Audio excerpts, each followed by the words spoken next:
because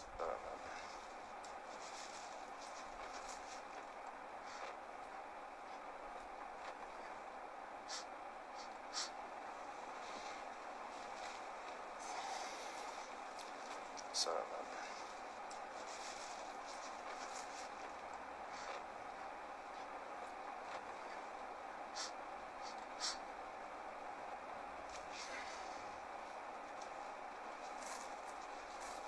Séquence émotion, docteur Christophe Fomonion, vous a vu être très touché tout à l'heure lorsque vous évoquiez la gravité de la situation sur le théâtre de la crise anglophone. Pourtant, le gouvernement, lui, à travers son porte-parole, ministre de la Communication, affirme que la situation s'améliore dans les régions du nord-ouest et du sud-ouest.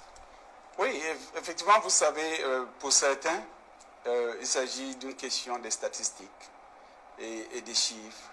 On peut faire des arguments, on peut élaborer de bons discours, des phrases pour démontrer qu'on peut argumenter mieux que les autres. Mais pour moi, il s'agit de vies humaines.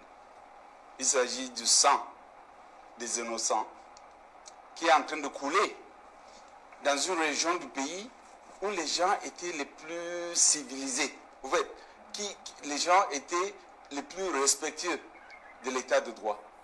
Qui peut, dans le Cameroun d'aujourd'hui, qui peut nier que la zone anglophone était connue pour son respect de l'état de droit?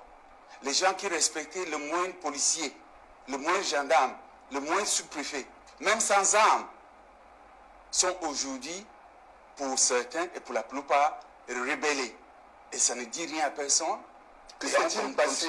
Justement, c'est la question. On voulait vivre dans leur maison. Et que les membres de la famille n'ont même pas eu l'opportunité de les enterrer comme il se doit dans nos traditions.